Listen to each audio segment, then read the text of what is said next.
Olá, boa tarde. Educação a2.blogspot.com, hoje conversando com Ana Paula Carmagnani de Carvalho. Obrigada. Obrigada. Ana, eu queria que você contasse um pouco pra gente a sua trajetória da sua formação acadêmica. Em que você se formou primeiro? Como é que é essa trajetória? Eu me formei primeiro em Educação Física, em seguida fui fazer uma pós-graduação em Psicopedagogia e hoje eu curso um MBA em Gestão de Pessoas. Quer dizer, você começou com Educação Física e você foi para Psicopedagogia. Por que essa opção? O que a Psicopedagogia acrescentaria ou que você vislumbrou com essa outra formação?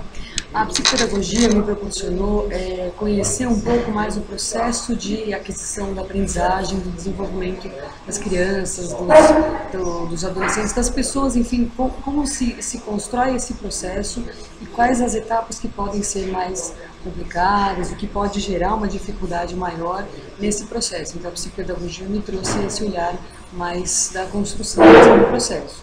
Legal. E na sua carreira profissional você sempre trabalhou em escola? Sempre trabalhei em escola. Nunca saiu desse mundo de escola? Não, sempre escola desde 17 anos. E de repente você está fazendo MBA em administração, né? O porquê disso? Na verdade, o MBA ele está me trazendo um olhar até um pouco mais avançado no que diz respeito ao desenvolvimento das pessoas.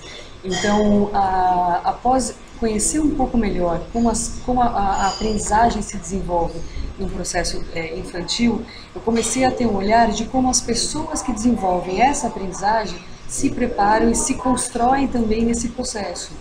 E isso foi me levando a outros patamares dentro de uma instituição, uma empresa que seria, no caso da minha experiência, a escola, mas como se constroem essas relações dentro de uma instituição. E esse MBA está me trazendo essa visualização do processo, o que é dificuldade, o que pode ser melhorado, o que pode ser construído em conjunto e aquilo que precisa de realmente um mediador que possa proporcionar um desenvolvimento melhor. Então, assim, você, há quantos anos você fez Educação Física? Há 14 anos. Então, eu não vou nem falar do seu período de escola e ensino médio, vou falar já dessa primeira graduação. Então, 14 anos atrás você numa faculdade, agora você novamente no banco da escola, numa pós-graduação, no MBA. Sim. Qual a diferença que você sente enquanto aluna? Você hoje como aluna e hoje você aluna 14 anos atrás. E já falando em graduação, tá? Tá. Na verdade, eu vejo que a estrutura física da escola, ela mudou muito pouco. O que mudou realmente é o espaço. O espaço de sala de aula não mudou.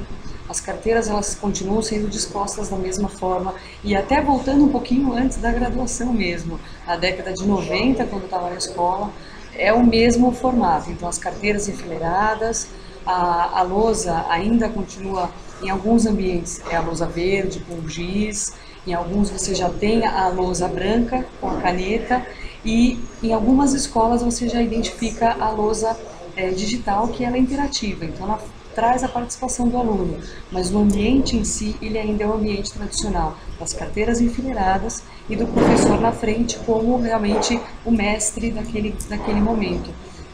Isso fica muito evidente quando você visualiza uma sala de aula, por exemplo, de um ensino médio, hoje, e quando você visualiza também uma sala de aula de uma pós-graduação, de uma graduação. Você ainda tem o professor como o grande dono daquele momento. A construção não é conjunta, apesar do discurso indicar dessa forma. Tá. Agora, você acha que você tocou num ponto importante, a questão da tecnologia, então a lousa verde foi substituída pela branca, mas nós temos ainda muitas escolas que não têm todas essas lousas brancas, né? Então, assim, o que faz diferença é essa tecnologia ou é uma bagagem do professor, é uma questão de ser o professor que está ali que vai enaltecer os alunos? Aqui você atribui uma motivação numa sala de aula? Na verdade, eu acredito que todo o processo de construção do conhecimento acontece exatamente como acontece o desenvolvimento de uma empresa. Hoje eu consigo fazer esse paralelo. Até porque você está na área da administração Exatamente, agora, né? Exatamente. Então, o primeiro passo é você alinhar o seu trabalho à estratégia da empresa. Ou então, no caso da escola, a linha de trabalho da escola. O segundo passo, você vai organizar esse conhecimento na forma como você quer que ele seja desenvolvido em cada etapa. A partir desse momento, você vai determinar que abordagem você vai usar, então você vai colocar isso em prática. Quais os planos de trabalho que você vai usar, como você vai desenvolver esse trabalho para atingir os objetivos que você planejou. A tecnologia, ela é uma ferramenta. A tecnologia, ela não existe sem o ser humano. Ela não vai fazer nada que o ser humano não mandar ela fazer. Então, a tecnologia sozinha, ela não complementa em nada. Então, se você colocar um professor que não tem uma formação, uma bagagem que possa ser enriquecida pela tecnologia, a tecnologia vai ser mais uma ferramenta incrustada, é mais uma parte material que não vai se complementar em sala de aula. Vai ser o que a gente costuma dizer que é para inglês ver, aquilo que não é utilizado realmente. E no seu MBA, você percebe que os seus professores são professores assim, mais antenados, mais ligados, mais conectados com essa questão de dialogar com o aluno do que os seus professores de 14 anos atrás, quando você estava já numa graduação? Eu acredito que sim. Eu acredito que hoje, na verdade, nesse nível em que eu me encontro de formação, se identifica um pouco mais de maturidade para que isso possa acontecer. Então, por exemplo, quando eu chego para uma aula do MBA, não basta que eu tenha levado o meu material da aula. Eu tenho que ter conhecimento daquilo que eu escuto que está acontecendo no mundo, no mercado, na área financeira, na área de educação, na tecnologia. Eu tenho que ler textos complementares que me ajudem a compreender o contexto global para que eu possa trocar com pessoas de áreas que eu nem sequer sabia que existia. Porque na administração você vai encontrar gente de todas as áreas. Você está indo da área da educação para a administração. Exatamente. Então você tem gente que trabalha no financeiro, gente que trabalha com desenvolvimento de tecnologia. Então existe uma gama de áreas que se complementam. Agora, uma coisa que é interessante, puxando para essa linha das áreas, o que eu sinto que as empresas mais buscam hoje e que não encontram são pessoas que saibam trabalhar no coletivo. A formação continua sendo muito individualizada, e a única área em que eu identifico que isso é positivo é quando você trabalha com venda, que o vendedor ele trabalha com meta. Então ele vai buscar individualmente atingir aquela meta que é dele.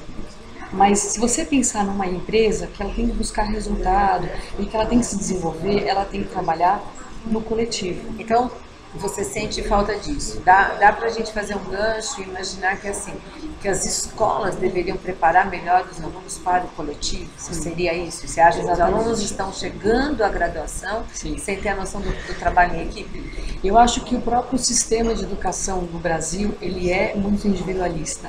Se você pensar, por exemplo, em todo o processo que o aluno passa na escola, ele chega no ensino médio, ele conclui o estudo dele no ensino médio e ele ainda tem que fazer um vestibular, que é uma ferramenta classificatória, que desconsidera totalmente o histórico desse aluno. Você está trabalhando o individual, você não está considerando aquilo que esse aluno construiu ao longo da vida acadêmica dele. Essa vida acadêmica inicial ela é descartada. No exterior é analisado o currículo como todo. Exatamente. Então, se você faz, por exemplo, o que as escolas têm feito muito no ensino médio, trabalho de monitoria.